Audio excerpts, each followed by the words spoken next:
साथियों, सभी का स्वागत है आपके अपने ऑनलाइन प्लेटफॉर्म लेना क्लासेस पे। देखिए, आपको मध्ययुगीन भारत मेडाइवल हिस्ट्री आपको कराई जा रही थी। तो आइए देखते हैं इसी क्रम में मध्यकालीन भारत का इतिहास आपको गजनवी और गौरी कासिम के बाद से गजनवी और गौरी का पूरा करा दिया गया था। तो देखिए, अब आइए देखते हैं हम मध्यकालीन भारत के इतिहास में आपका दिल्ली सल्तनत बहुत इंपॉर्टेंट है। इसको तो आप लोग बिल्कुल गांठ बांध करके रख लीजिएगा, वेरी वेरी इंपॉर्टेंट है। यहाँ से तो क्वेश्चन आता ही आता है। उसमें हमने आपको कुछ एमसीक्यू बताए थे कुछ फैक्ट्स के रूप में, और आगे आपको जो है उस पर हम पूरा आपका जो है एमसीक्यू करा देंगे। चलिए देखते हैं क्या है इसमें, टाइम ना वेस्ट करते हुए। बस आप सभी से एक ही गुजारिश है कि वीडियो को क्या करना है, ज़्यादा से ज़्यादा शेयर करना है और लाइक करना है। और बाकी आपको इतिहास, मध्यकालीन इतिहास से ये सोचने प्रेरणा तो मिल ही रही होगी और साथ ही साथ समझ मिल रही होगी कि आपके पीठ के पीछे बहुत सारे जयचंद हैं। आपके भी जीवन में बहुत सारे जयचंद हैं, उन जयचंदों से बचिए। दिल्ली के सुल्तानों को देखिए क्या बोलते थे। देखिए, दिल्ली सल्तनत में क्या था आपका, जो आपका ऐबक आया था, सॉरी हाँ, देखिए गजनवी आए, ठीक है। गजनवी के बाद आपके आते हैं कौन, गजनवी के बाद आपके आते हैं गौरी, और गौरी के बाद आपके क्या आते हैं, गौरी के बाद आपके क्या आते हैं, गौरी के साथ आते हैं ऐबक। तो वही जो कुतुबुद्दीन ऐबक जी थे, जो कुतुबुद्दीन ऐबक जी थे, वही चल करके आपकी दिल्ली सल्तनत की स्थापना करते हैं। बट अगर रियल एस्टेब्लिशर की बात की जाए, यानी प्रमुख जो मेन थे, तो वो थे इल्तुतमिश जी। तो दिल्ली सल्तनत में जो हम बात करेंगे, क्या करेंगे कि तुर्क साम्राज्य स्थापित हो गया था, तो इसको हम प्रारंभिक तुर्क बोलते हैं दिल्ली सल्तनत के काल को, और आदि तुर्क काल भी कहा जाता है। अब इसमें क्या है, 1206 से 1526 तक कुल 320 वर्षों का इनका शासन रहा था। तो इसमें हम क्या क्या स्टडी करेंगे, आइए हम आपको बताते हैं। देखिए, इसमें हम स्टडी करेंगे आपकी ऐबक जी के बारे में। उसके बाद हम यहाँ से कुछ इम्पोर्टेंट आपके क्या बने थे, कुछ इम्पोर्टेंट आपके जो बने थे, जैसे कुतुब मीनार बनी थी, ठीक है, कुतुब मीनार। कुछ इम्पोर्टेंट आपके ग्रंथ थे जो लिखे गए, ठीक है। कुछ आपके इम्पोर्टेंट कवि, यानी जिनको बोला जाता है, कुछ उनमें से आपके गायक थे, उनका भी हम आपको बताएंगे जो भारत में शास्त्रीय संगीत से जुड़े हुए थे। अब इसमें क्या है, आपको साथ ही साथ महिला महिला की जो बात आती है, महिलाओं के शासन की बात करेंगे इसमें। महिलाओं के शासन में कौन आता है, हमारी एक ही थी, first and last only Razia Sultana. और उसके बाद कौन आई थी, उसके बाद आपके आते हैं क्या, उसके बाद हम इसमें पढ़ेंगे आपके ऐबक के बाद फिर खिलजी आएंगे। खिलजी के बाद आपके तुगलक आएंगे, और तुगलक के बाद आपके कौन आते हैं, तुगलक के बाद छोटे छोटे वंश आते हैं, और लास्ट में आप लोदी पढ़ेंगे। और लोदी का जो है सीधा वहाँ से क्या होता है, लोदी की सीधी लड़ाई होती है बाबर से, और वहीं से फिर आपका आ जाता है मुगल। तो अगर हम दिल्ली सल्तनत की बात करी जाए, तो आपका जो मेन फेज रहा है, जो 792 ईसा पूर्व कासिम के आने से शुरू हुआ था। कासिम जजिया का यहाँ पे जो इन्होंने लगाया था, जजिया फर्स्ट टाइम, फर्स्ट टाइम। उसके बाद आपका जो जजिया लगाने के बाद से जजिया की जो आगे की हिस्ट्री दिल्ली सल्तनत में मिलेगी। कासिम के बाद आपके गजनवी आते हैं, गजनवी। इन्होंने क्या किया था, सोमनाथ को लूटा था, सोमनाथ मंदिर पे अटैक किया था 17 बार। तो ये क्वेश्चन आपका बनता है। फिर आपके क्या आते हैं, फिर आपके इसमें आते हैं गौरी। और यहाँ पे आपके क्या होते हैं, हम आपको थोड़ा सा पुरानी क्लासेस के लिए तो भी कनेक्ट है, देखिए इतिहास कनेक्ट है। जयचंद अभी भी आपसे तब से लेके अभी तक कनेक्ट हैं। तराइन के युद्ध हुए, प्रथम 1191, और द्वितीय कब हुआ था, द्वितीय हुआ था, ये देखिए 1191 था, द्वितीय हुआ था 1192। फिर चंदावर का युद्ध, और उसके बाद आपका तुर्की साम्राज्य स्थापित हो गया था। तो ये आपकी पूरी डिटेलिंग थी। अब वहाँ से हम कनेक्ट करते हुए आगे बढ़ रहे हैं। देखिए, बहुत बहुत स्वागत है सभी का। और इसमें क्या करते हैं हम देखिए, देखिए दिल्ली के सुल्तानों को जो है प्रारंभिक, तो मैंने आपको बताया था कहा जाता है 1206 से 1526 तक का चला, यानी 5 वंशों ने कुल 320 साल तक शासन किया। इसमें सबसे ज़्यादा था मामलूक वंश, यानी गुलाम वंश भी जिसे बोला जाता है। 1206 से 90, या 1290, यानी कम से कम 84 साल इन्होंने आपका शासन किया। फिर 1290 से 1320 तक खिलजी आए थे। उसके बाद तुगलक आते हैं। फिर देखिए सैयद वंश रहे 36 साल तक। फिर लोधी वंश आपका रहा करीबन करीबन वही आपका 50-60 साल तक रहा। ठीक है, तो 5 वंशों ने सबसे अधिक समय तक शासन जो किया था उनमें तुगलक थे। तुगलकों ने तुगलकों ने 94 वर्ष तक शासन किया था। 94 वर्ष तक शासन किया था तुगलकों ने। और सबसे कम किसने शासन किया पूछा जाएगा आपसे, तो सबसे कम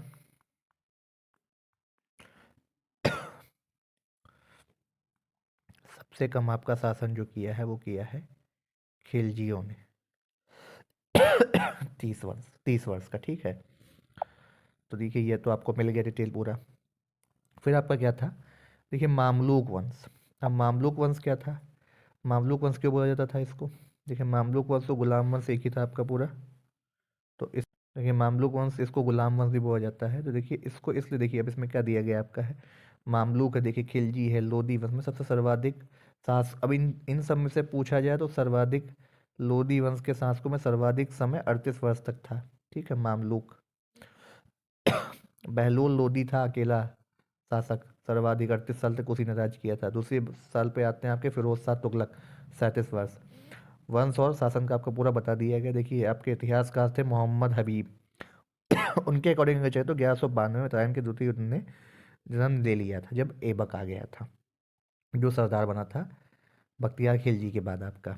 ठीक है, फिर क्या किया था, 1526 में पानीपत की रणभूमि में कुछ देर अंतिम अपनी सांस ली, और वहीं से आपका, अब देखिए ये क्वेश्चन इंपॉर्टेंट है, दिल्ली का अंतिम तुर्क या दिल्ली सल्तनत का अंतिम कौन सा था, नसीरुद्दीन महमूद था। और अंतिम सुल्तान कौन था, इब्राहिम लोदी। अंतिम सुल्तान कौन था आपका, इब्राहिम लोदी। ठीक है, इब्राहिम लोदी के साथ ही इनकी आपके बाबर की जो है क्या होता है, युद्ध होता है, और वहीं से जो है आपकी मुगल साम्राज्य की नींव पड़ती। तो ये देखते हैं मामलूक वंश 1206 से 1290 तक का शासनकाल रहा था। उसमें सबसे पहले आते हैं कुतुबुद्दीन ऐबक। इम्पोर्टेंट है, एक क्वेश्चन जरूर आता है एसएससी के एग्ज़ाम में, तो आपका यूपी ट्रिपल एससी भी पूछता है, और साथ ही साथ यूपी पीसीएस से तो आपके 1 से 2 क्वेश्चन बनते ही बनते हैं। तो सारा कुछ परिप्रेक्ष्य में ध्यान रखते हुए हम लोग पूरा पढ़ेंगे। ठीक है, चलो ये देखते हैं क्या है। देखो कुतुबुद्दीन ऐबक दिल्ली सल्तनत का प्रथम शासक था ये फर्स्ट थे। अच्छा, इन्हें मामलूक या गुलाम क्यों बोला जाता है, जैसे मामलूक है या दास वंश या गुलाम वंश, गुलाम वंश भी बोला जाता है इनको। गुलाम वंश के पहले शासक कौन थे, गुलाम वंश के पहले शासक आपके कुतुबुद्दीन ऐबक थे। देखिए ऐबक का शाब्दिक अर्थ होता है चंद्रमा का स्वामी। तो आपसे अगर ऐबक भी कई कई बार यूपीएससी के एग्जाम में देखा है, आपसे शाब्दिक अर्थ पूछ लेता है। ठीक है, तो ये भी आप ध्यान में रखते हुए चलिएगा। और वैसे भी आपको पता होना चाहिए कि ऐबक का अर्थ चंद्रमा का स्वामी होता है। देखिए गौरी की मृत्यु के बाद उनके 3 अधिकारियों के हाथ में महत्वपूर्ण कमानें थीं। यालदोज था जो कि सिंध के मार्ग पर स्थित था, और कामरान, कामरान जो है, कामरान और सकरों का शासक शासक था। ठीक है, यालदोज आपका। अगला क्या था, देखिए नसरुद्दीन कुबाचा उच्च शासक था। कुतुबुद्दीन ऐबक नॉर्थ इंडिया में जो है प्रदेशों का शासक था। अब नॉर्थ इंडिया में ही तो आपका दिल्ली आता है। तो नॉर्थ इंडिया में उन्होंने क्या किया, देखिए ऐबक ने अपनी विवाह जो किया था नसरुद्दीन कुबाचा और पुत्री का विवाह अपने प्रिय गुलाम सरदार देखिए इल्तुतमिश से किया था। आप देखते जाइएगा, इल्तुतमिश इनके आगे चल के रियल एस्टेब्लिशर बनते दिल्ली सल्तनत के। फिर क्या हुआ, देखिए तराइन की विजय के बाद मोहम्मद गौरी द्वारा ऐबक को भारत में कुछ प्रदेश थे वहाँ पे प्रभारी नियुक्त कर दिया सरदार टाइप से।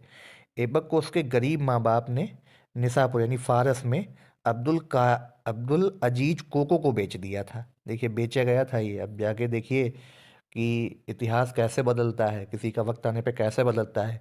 जो पीठ में खंजर करते हैं आपकी, या पीछे जो जयचंद बनते हैं, उनका समय जब अंत आता है तो कैसा आता है। तो देखिए इनको अब्दुल अजीज कोको को जो है बेच दिया। अब बेचने के बाद क्या हुआ, कोको की मृत्यु के बाद उसने अपने पुत्रों ने उसके पुत्रों ने ऐबक को गजनी मोहम्मद गौरी को बेच दिया। अब देखिए कितनी बार बेचा गया।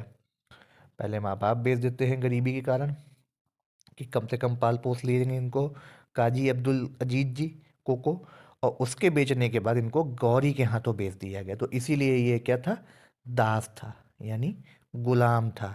और यही गुलाम आगे चल करके गुलाम वंश का शासक बनता है प्रथम, दिल्ली सल्तनत का पहला सुल्तान बनता है।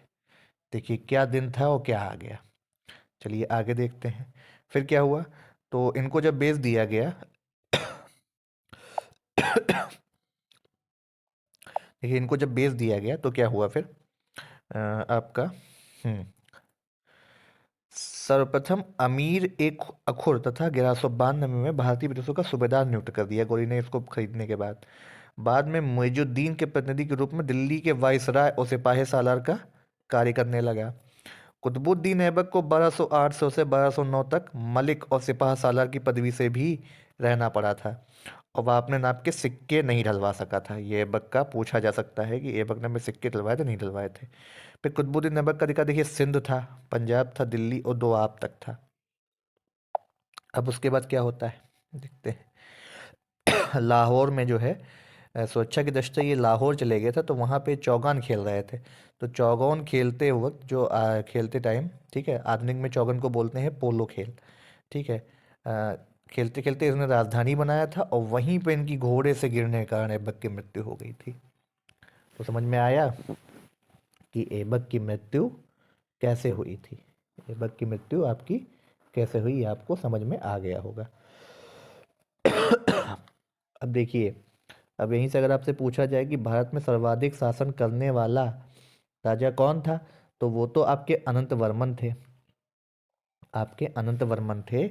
और आपका जो, अगर ऐसे पूछा जाए तो ऐसे तो आपको मैंने बता दिया है, इब्राहिम लोदी दूसरे थे। उससे पहले आपके कौन थे, ये देखिए आपको यहीं पे पूरा बताया गया है।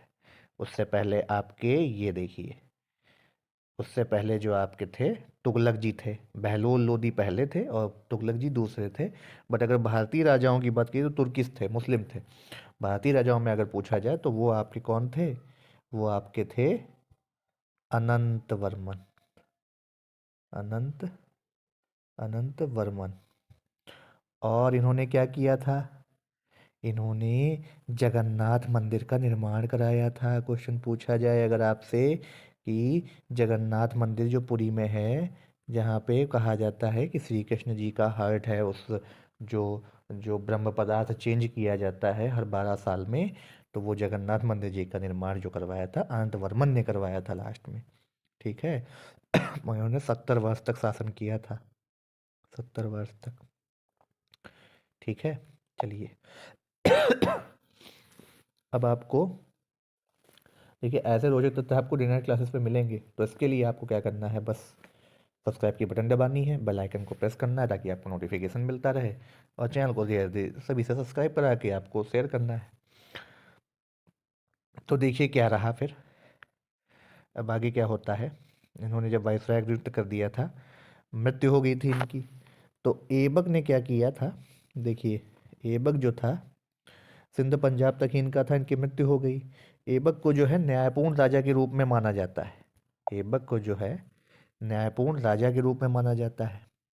अच्छा, देखिए ये आपको पता चल गया पॉइंट। मेंस में लिखने को आप आराम से लिख सकते हैं। ये काफ़ी दानी स्वभाव का था, तो इसको लाख बख्श यानी लाखों का दानी, आपसे लाख बख्श की उपाधि कई लोगों ने ग्रहण करी थी, तो इन्होंने जो उपाधि ग्रहण की थी लाख बख्श, तो इनको लाखों का दानी मतलब होता है। और पील बखा यानी हाथियों का दानी की उपाधि मिली थी, ठीक है। उपाधि मिली थी शमसुद्दीन इल्तुतमिश के उत्तराधिकारी। अब देखिए क्या हुआ इन्होंने, ये तो इल्तुतमिश बाद में आते हैं। इनके बाद क्या हुआ, यहाँ थोड़ी आपको हिस्ट्री बताते हैं।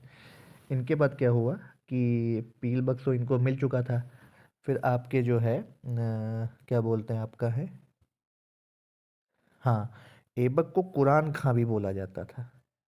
ऐबक को कुरान ख्वां, कुरान खवा बोला जाता था, क्यों, कुरान का पाठ करने वाला। अत्यंत ही सुरीले स्वभाव, सुरीले स्वर में करता था, याद रखिएगा। कुरान खमा अगर उपाधि पूछ ली जाए किसकी है तो किसकी है, ऐबक की है। फिर क्या हुआ, फिर इनकी मृत्यु के बाद आपके आते हैं आराम शाह। देखिए नाम में ही इनके आराम है। आराम शाह जो है लाहौर के अफसरों में सबसे अनुभवहीन व्यक्ति था, तो वो 8 माह तक सुल्तान था। उसके बाद क्या हुआ, तुर्क जो अमीर होते थे निराश होकर के बदायूं के सूबेदार इल्तुतमिश को आमंत्रित किया। अब इल्तुतमिश क्या था, जिनसे शादी करी थी इन्होंने अपनी बेटी की आपके ऐबक जी ने, तो वही चल करके आगे जो है इनकी गद्दी पे बैठता है। और इल्तुतमिश जी है जो है आपके क्या बनते हैं, शमसुद्दीन इल्तुतमिश। आपके इनका पूरा नाम था शमसुद्दीन इल्तुतमिश। ये आपके आगे चल करके गद्दी पे बैठते हैं। और शमसुद्दीन इल्तुतमिश का टाइम रहा था 1210 से 1236 तक, 26 वर्ष तक इन्होंने शासन किया था। चलिए आगे देखते हैं अब क्या हुआ। देखिए यहाँ तक हम आ गए थे आपको। देखिए इल्तुतमिश के जो शासन था उनका भी आधा तुर्की अमीर और अतुर्की ताजिक थे, ठीक है। तो ये सब तो आपकी बात अलग हो गई। और आपका एक मालिक के गुलाम ही नहीं, इन्हें भी गुलाम ही कहा जाता था। और चूंकि चलीसा होती थी, 40 लोगों का गुलाम का एक गुट होता था, उसको आगे जाके के बलबन ने ख़त्म किया था। तो इल्तुतमिश भी उन्हीं से निकल के आए थे और इनसे शादी करी थी ऐबक जी ने अपनी बेटी की। देखिए इल्तुतमिश का राज्यारोहण कुतुबी और मुइज़िन सरदारों ने विरोध किया था, क्योंकि गुलामों का दास का गुट बनाया था इल्तुतमिश ने, चालीसा जो बनाई थी। इन्होंने जो चालीसा बना दी थी इल्तुतमिश ने, 40 लोगों का गुट था। गुलामों का गुलाम बोला जाता था इनको। क्या बोला जाता था इल्तुतमिश को, गुलामों का गुलाम का राजा कौन था, तो इल्तुतमिश आएगा। याद रखिएगा, इम्पोर्टेंट है बहुत ज़्यादा, गुलामों का गुलाम। फिर क्या हुआ, देखिए इल्तुतमिश के टाइम क्या था, इनको बदायूं की इक्ता प्रदान करी थी। इक्ता मतलब होता था कि तत्कालीन इक्ताओं में सर्वश्रेष्ठ जो होता था उसको इक्तादार बोला जाता था, ठीक है। सिंहासन पर बैठने के बाद इनके जो प्रमुख शत्रु थे गजनी के शक एल्दोज, एल्दोज जो आपके थे, उनको इन्होंने 1216 में तराइन के तृतीय युद्ध में। अब देखिए तराइन का तृतीय युद्ध आपसे पूछा जाएगा, छिपा हुआ क्वेश्चन है, दो पहला दूसरे सब याद रखते हैं। तो तराइन का तृतीय युद्ध, तराइन का तृतीय युद्ध कब होता है, 1216 में यालदौज को इन्होंने हराया था। यालदौज को हराया था इन्होंने। यालदौज को पराजित कर दिल्ली सल्तनत को गजनी के प्रभाव से मुक्त कर दिया था और अपना जो है पूरा इन्होंने कर दिया था। एल्दौज के बाद इन्होंने कोबाचा को पराजित करके लाहौर पे भी कब्जा कर लिया था, तो इनका लाहौर तक भी पूरा काम था, ठीक है। कोबाचा को हराया था इन्होंने। अब ये पूरी तरीके से इनके रियल इस्टेब्लिशर यानी रियल पूरे वो बन रहे थे। फिर क्या हुआ, चंगेज खां आया था। देखिए इन्हीं के टाइम पे क्या आया था, चंगेज खां आया था। तो हम आपको, हाँ देखिए कुबाचा का हो गया था पूरा, यहाँ पे थे आपके जो मुकुट की लड़ाइयाँ चल रही थी। हाँ देखिए कुबाचा का इन्होंने हराया था और गुलामों का दास तो गुट तो था ही इनका चल रहा। फिर क्या हुआ, चंगेज खां यानी तेमुचिन इसे बोला जाता था। Temujin is the Genghis Khan, Genghis Khan Temujin. ये 1221 में आया था सिंधु नदी के तट पे, इल्तुतमिश के समय पे आया था। चंगेज खां को क्या बोलते थे, लोगों का शासक कहते थे, ख्वारिज्म के शासक को इन्होंने हराया था। चंगेज खां का क्या हुआ, सिंधु नदी तक इनके एक ख्वारिज्म के पुत्र थे, उन्होंने पीछा किया और 1224 में जो है आपके इल्तुतमिश के राज्य से मंगोल का खतरा टल गया था। और बाद में इन्हीं मंगोलों को जो है आपका हराया था जाकर के अलाउद्दीन खिलजी ने, ठीक है। अलाउद्दीन खिलजी, इनके ऊपर मूवी बनी है आपकी पद्मावत, जो बहुत बड़ा माइलस्टोन था हिंदी साहित्य का। इनका हिंदी साहित्य का मेंस होगा, वो जानते होंगे, पढ़े होंगे। फिर आपका क्या होता है, फिर आपका जो है, हाँ देखिए फिर आपका क्या होता है, उसके बाद इन्होंने क्या किया, 1200 जब ये खतरा टल गया तब इन्होंने क्या किया, 1225 में जो है शमसुद्दीन सॉरी आपके, हाँ, इल्तुतमिश जी ने दिल्ली को राजधानी बनाया लाहौर की जगह। दिल्ली को दिल्ली को राजधानी बनाते हैं ये, राजधानी बनाया लाहौर की जगह, लाहौर की जगह। ठीक है। और समकालीन साहित्य जो इतिहास था इसे हजारते दिल्ली कहा गया था। ठीक है।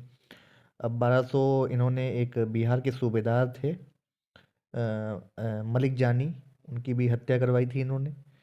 फिर शमसुद्दीन इल्तुतमिश का पुत्र था नसीरुद्दीन महमूद, तो उन्होंने क्या किया, उन्होंने लखनौती पर अधिकार कर लिया था और गयासुद्दीन को यानी हसीमुद्दीन को हरा दिया था। वो सब तो छुटपुट होता चल रहा था। तो अब देखिए, आप पूरा पढ़ सकते हैं शमसुद्दीन इल्तुतमिश के बारे में। देखिए, इल्तुतमिश के मुकुट वंश और राज्य को अंतिम रूप प्राप्त होकर दिल्ली सल्तनत की स्थित उद्देश्य पूर्ण हो गया था। इससे दिल्ली सल्तनत का अगर क्या सल्तनत का प्रथम वैधानिक सुल्तान बना, फर्स्ट रियल इस्टेब्लिशर आपको कहा जाए तो he is the real establisher of Delhi Sultanate. Establisher स्टेब्लिशर of Delhi सल्तनत। फिर क्या था, इल्तुतमिश द्वारा देखिए खलीफा से खिलाफत प्राप्त करने का उल्लेख मिनहाज उस उन सिराज की पुस्तक है तबकात नासिरी से मिलता है। 1229 में क्या हुआ, नसीर महमूद की मृत्यु हो गई। पुत्र की अकाल मृत्यु से इल्तुतमिश को गहरा सदमा लगा था। फिर 1231 में ग्वालियर पर आक्रमण किया। 11 माह के प्रतिशोध के बाद इन्होंने परिहार शासक मंगल देव को 1232 में दुर्ग छोड़कर भाग गया। ग्वालियर के शासन प्रकरण में इतिहासकार मिनहाज को कुज्जा, खिबात, इमामत और एहतिसाब के पदों पर नियुक्त किया। फिर क्या किया, इल्तुतमिश की सेना ने उज्जैन पे भी अपना समय किया। महाकाल मंदिर को तोड़ डालना, विक्रमजीत की मूर्ति, प्राचीन अवशेष दिल्ली ले गए। ठीक है।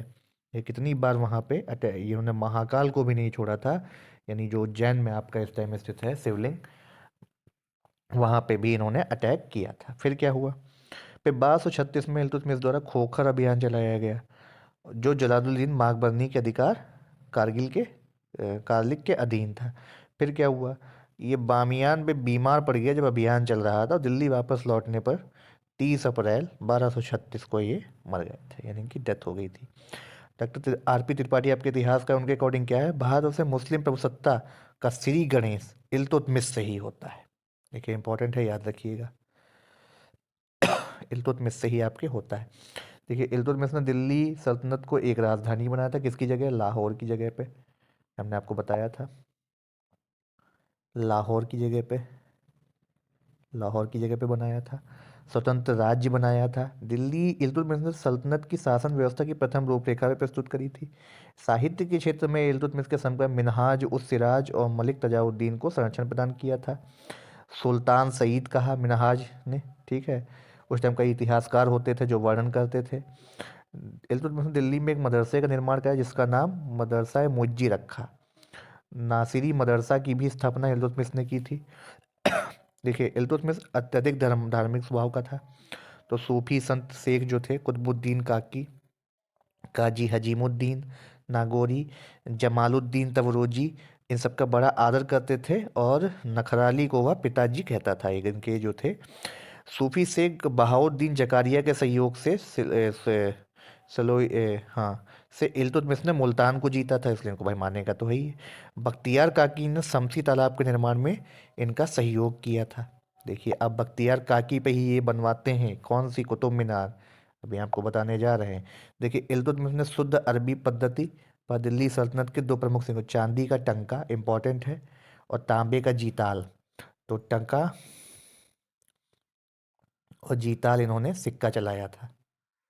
किसने, इल्तुतमिश ने। ठीक है। टकसाल नाम लिखवाने की परंपरा इन्होंने ही शुरू करी थी। ग्वालियर पर इन्होंने पुत्र विजय स्मृति में सुल्तान ने पुत्र पुत्र जो है रजिया का नाम सिक्कों पर अंकित करवाया था, पुत्री का। ठीक है, पुत्री का नाम रजिया सुल्तान जो उनकी पुत्री थी। तुर्के चहलगामी अथवा चालीसा का संगठन इल्तुतमिश ने ही 40 गुलामों का एक पूरा वो बनाया था। सर्वप्रथम इस्लाम की इनकी पुस्तक इसमें मिलता है, वो तो हो सस्तालीन में। इल्तुतमिश ने मुइज़ी तथा कुतुबी अमीरों के वर्चस्व से स्वयं को मुक्त करते हुए चालीसा का गठन किया था। ठीक है। सिक्कों पर अपना उल्लेख खलीफा के प्रतिनिधि के रूप में कराया था। हिंदुओं के प्रचलित प्रतीक शिव का नंदी और चौहान घुड़सवार पर इन्होंने अंकित करवाए थे अपने सिक्कों पे। तो हिंदू धर्म कोई भी ये विश्वास रखते थे। अवध में पेस्त का भयानक विद्रोह हुआ था इन्हीं के टाइम पे। और क्या था, इकता। इकता का मतलब होता है भूमि। तो भूमि की पैमाइश की भी उन्होंने प्रणाली शुरुआत कराई थी। एकता प्रथा ने भारतीय समाज से सामंती प्रथा को हटा दिया और दूर दराज से केंद्र को जोड़ने के महत्वपूर्ण साधन के रूप में काम किया था। अब इल्तुतमिश ने क्या किया था? इल्तुतमिश ने क्या किया था देखिए। तो देखिए इल्तुतमिश जो थे आपके, इनसे पहले जो ऐबक थे उन्होंने क्या किया था? जो कुतुबुद्दीन ऐबक थे उन्होंने कुछ आपका कुतुब मीनार का निर्माण कराना स्टार्ट किया था। और इल्तुतमिश ने आपका क्या किया था? इल्तुतमिश ने देखिए एकता प्रणाली थी, ठीक है, उसका पूरा इन्होंने किया था। एकता प्रणाली के बाद आपका क्या आता है? देखिए एकता प्रणाली जब आपकी आ जाती है उसके बाद आपका इन्होंने आपका करवाया था, यहाँ देखिए क्या बोलते हैं, चालीसा का निर्माण। चालीसा का निर्माण इन्होंने ही तो किया था, इल्तुतमिश ने। चालीसा का गठन 40 गुलामों का पूरा, इन्हें गुलामों का गुलाम बोला जाता था। ठीक है। जो कि आगे बलबन ने चल करके पूरा इसको जो है हाँ, पूरा खत्म कर दिया था। लाख बख्श के नाम से किसे जाना था? ऐबक को जाना जाता था। ठीक है। अब धीरे धीरे क्या हो रहा था, मंगोल का आक्रमण सबसे पहले किसके टाइम हुआ था? इल्तुतमिश के टाइम हुआ था। तो इन सारी चीज़ों को जो है आपके क्वेश्चन आंसर भी कराए जाएंगे। और आगे चल के आपको जो है इन्होंने, हाँ, लाहौर की जगह दिल्ली को राजधानी किसने बनाया था? सबसे पहले आपका इसने बनाया था, इल्तुतमिश ने। ठीक है। तो उम्मीद करते हैं आपको लेक्चर अच्छा लगा होगा। अगर अच्छा लगा है तो आपको क्या करना है? लाइक करना है, शेयर करना है और सब्सक्राइब करना। तब तक के लिए धन्यवाद।